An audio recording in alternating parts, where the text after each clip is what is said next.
Hello student, आज हम BSc third year में इस वीडियो में द्विध्रुव आघूर्ण का मापन जिसमें तापीय विधि तथा अपवर्तन विधि एवं द्विध्रुव आघूर्ण एवं आणविक संरचना के बारे में इस वीडियो में डिस्कस करेंगे। तो फर्स्ट है तापीय विधि। तापीय विधि में डिबाई समीकरण का उपयोग करते हैं। यह तापीय विधि है, यह गैसीय पदार्थों के द्विध्रुव आघूर्ण को ज्ञात करने में सहायक होती है, क्योंकि जो डिबाई समीकरण है वो गैसीय अणुओं पर पूर्ण रूप से लागू होती है। अतः डिबाई समीकरण से Pm बराबर 4/3 pi N alpha D plus 4/3 pi N mu square upon 3kT है। या इसे हम इस प्रकार भी लिख सकते हैं कि Pm बराबर A plus B upon T, जहाँ A 4/3 pi N alpha D तथा B 4/3 pi N mu square upon 3k है, जहाँ Pm आणविक ध्रुवण या मोलर ध्रुवण को रिप्रेजेंट करता है। अब यहाँ से B के मान से म्यू का मान ज्ञात करते हैं और म्यू बराबर √9kT upon 4 pi N into B प्राप्त होता है, जिसको सोल्व करने पर म्यू बराबर 0.0128 इंटू 10⁻18 √B ESU प्राप्त होता है। चूँकि Pm बराबर A plus B upon T है, तो Pm तथा 1/T के मध्य ग्राफ खींचने पर एक सीधी सरल रेखा प्राप्त होती है, जिसका स्लोप B के बराबर होता है। यदि यह सरल रेखा अक्ष के 1/T अक्ष के साथ थीटा कोण बनाती है, तो यहाँ से हमें tan थीटा बराबर B प्राप्त होगा तथा अंतखंड का मान A के बराबर होगा। अतः यहाँ से हम B का मान ज्ञात कर सकते हैं। अब समीकरण 3 में B का मान रखकर म्यू का मान ज्ञात किया जाता है।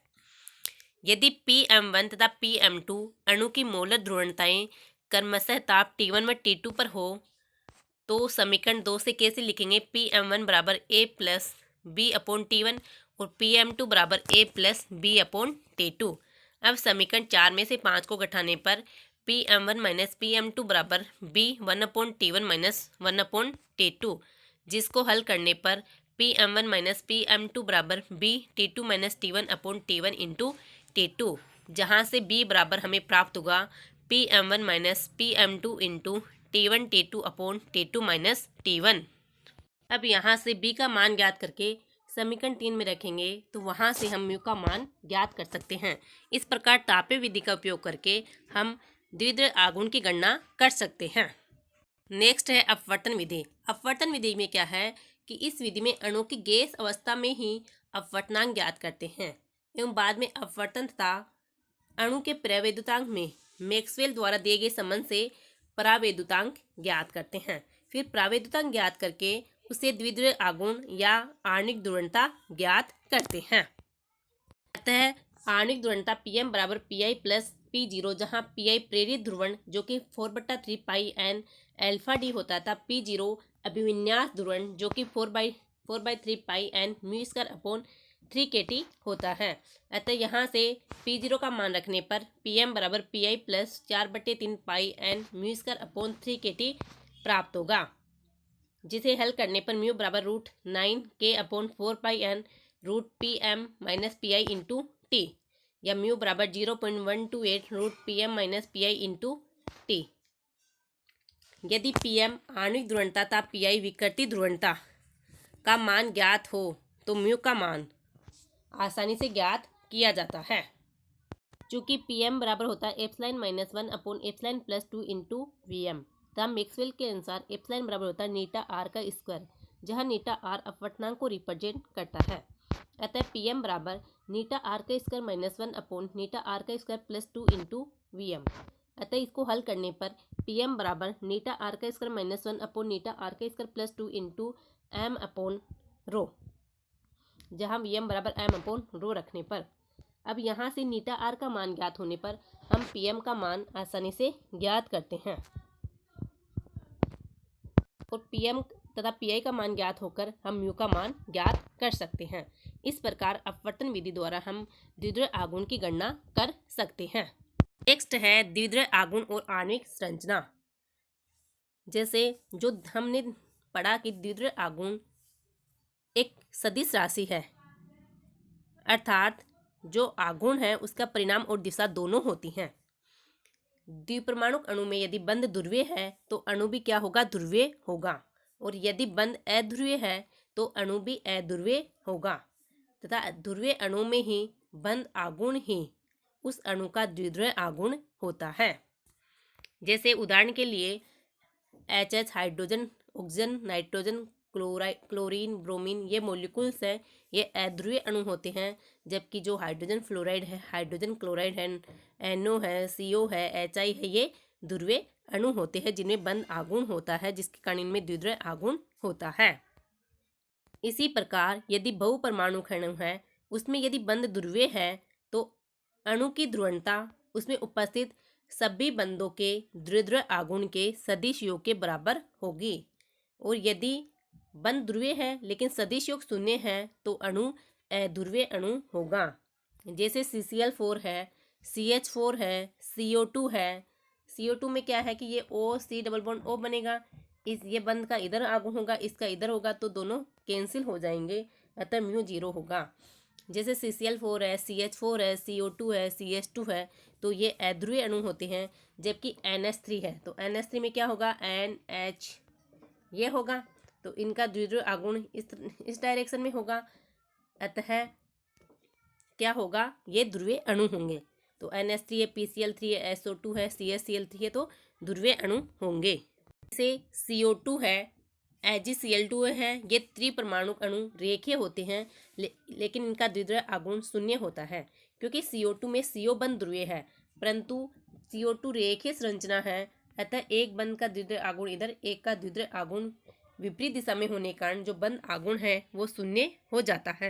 परंतु जैसे मॉलिक्यूल है, वाटर मॉलिक्यूल है, SO2 है, ये क्या होते हैं, कोणीय होते हैं, ये रेखीय नहीं होती, इनकी संरचना कोणीय संरचना होती है, कोणीय संरचना होती है या रेखीय असममित होते हैं, अतः इनके द्विध्रुवीय आघूर्ण को रद्द, इनका द्विध्रुवीय आघूर्ण होगा इस डायरेक्शन में, अतः इनके द्विध्रुवीय आघूर्ण को या बंध आघूर्ण को हम रद्द नहीं कर सकते और अणु में ध्रुवणता होती है, अतः इनके म्यू का मान कुछ होता है। तो वाटर मॉलिक्यूल के लिए म्यू का मान 1.84 डी तथा SO2 मॉलिक्यूल के लिए म्यू का मान 1.63 डी होता है। नेक्स्ट है कि चतुपरमाणु अणु है। चतुपरमाणु अणु में जो समतलीय अणु है, BF3 है, SO3 है, उसमें क्या है कि ये BF3 की संरचना समतलीय होती है, तो इसका इधर होगा, ये इधर, इसका इधर, तो तीनों का 120 डिग्री, तो तीनों के बंध आघूर्ण आपस में रद्द हो जाते हैं और म्यू का मान 0 हो जाता है। इसी प्रकार SO3 भी समतलीय होता है, इसके लिए भी म्यू का मान होगा और ये अणु क्या होंगे, अध्रुवीय होंगे।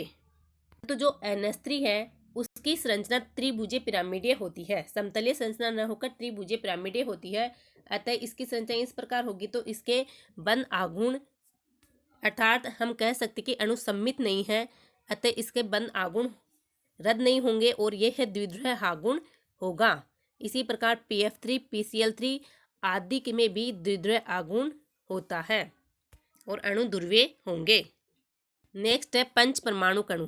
पंचपरमाणु अणु में जैसे CH4 है, SnCl4 है, NiCl4 है, ZnCl4 है, ये अणु क्या होते हैं, सममित अणु होते हैं और इनकी संरचना क्या होती है, चतुष्फलकीय होती है। चतुष्फलकीय होने के कारण क्या है, सममित अणु होने के कारण क्या है, इनके बंध आघूर्ण एक दूसरे को रद्द कर देते हैं, जिससे द्विध्रुवीय आघूर्ण का मान क्या हो जाता है, शून्य हो जाता है। इसी प्रकार जो इनऑर्गेनिक में संकुल होते हैं, जैसे कॉपर NH3 का होल ट्वाइस, NH3 2+ है, NiCN4 2, इनकी संरचनाएं क्या है, वर्गाकार समतलीय होती हैं और इनके लिए भी द्विध्रुवीय आघूर्ण का मान क्या होगा, शून्य होगा। ये इस तरह होते हैं जिससे इनके जो बंध आघूर्ण हैं वो एक दूसरे को समाप्त कर देते हैं और इसके लिए क्या हो जाता है, द्विध्रुवीय आघूर्ण का मान शून्य हो जाता है।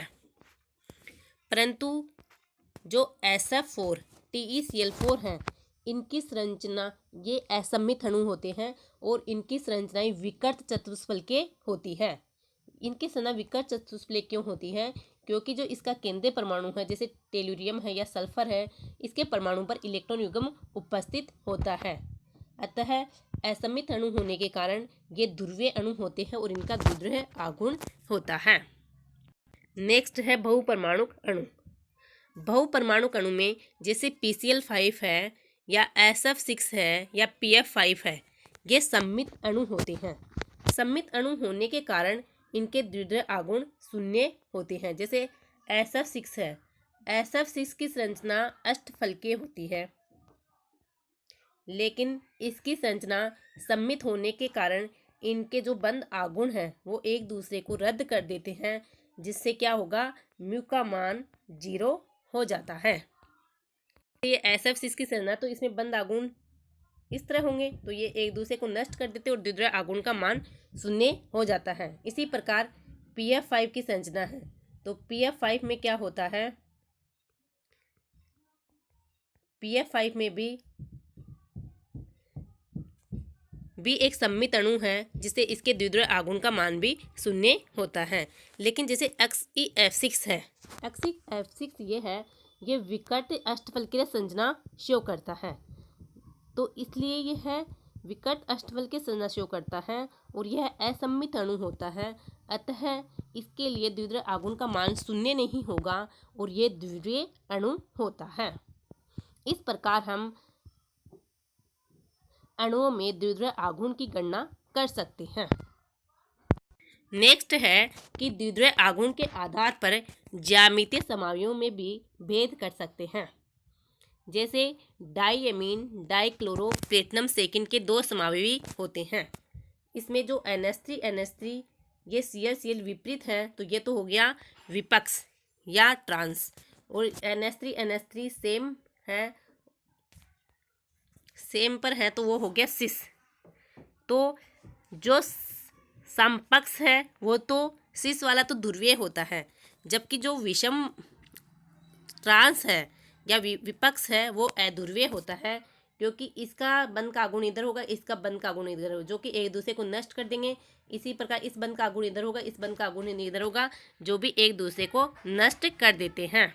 तो जो डाइएमीन डाइक्लोरोप्लेटिनम सेकेंड का जो ट्रांस समावयवी है वो अध्रुवीय होता है, जबकि जो सिस समावयवी है वो ध्रुवीय होता है, क्योंकि इसका द्विध्रुव आघूर्ण इधर है, इधर है, इधर है, इधर है, जो कि एक दूसरे को नष्ट नहीं करता है और इसका कुछ द्विध्रुव आघूर्ण होता है, अतः इसका सिस समावयवी ध्रुवीय होता है। इसी प्रकार जो कार्बनिक यौगिक हैं उसमें जो ज्यामितीय समावयवी दर्शाते हैं उनमें भी द्विध्रुव आघूर्ण बहुत इंपॉर्टेंट भूमिका निभाता है। जैसे मेलिक एसिड है जो कि सिस है, और जो फ्यूमेरिक एसिड है वो ट्रांस है। तो मेलिक एसिड का फॉर्मूला था COOH, तो ये तो क्या है, सिस है, जो कि ध्रुवीय होता है। जो लेकिन जो फ्यूमेरिक एसिड है COOH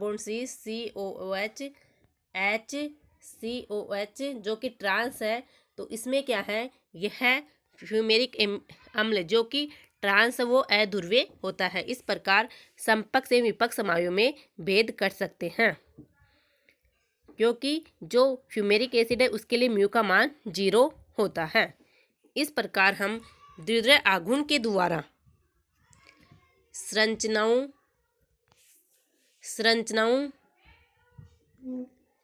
कार्बनिक यौगिक की संरचनाओं जिनमें समपक्ष एवं विपक्ष समावयवों या अकार्बनिक संकुल की संरचनाओं में विभेद किया जा सकता है। द्विध्रुव आघूर्ण से उसके ज्यामितीय समवयवों में विभेद किया जा सकता है। इसी प्रकार जो ऑक्जिम है उसके भी है ना, हम जो सिन और एंटी होते हैं उन प्रतिरूपों में भी भेद कर सकते हैं कि कौन सा अधिक द्विध्रुव आघूर्ण वाला होगा, कौन सा कम द्विध्रुव आघूर्ण वाला होगा, कौन सा ध्रुवीय बंध होगा, कौन सा अध्रुवीय होगा। इस प्रकार द्विध्रुव आघूर्ण के द्वारा हम संरचनाओं में विभेद कर सकते हैं।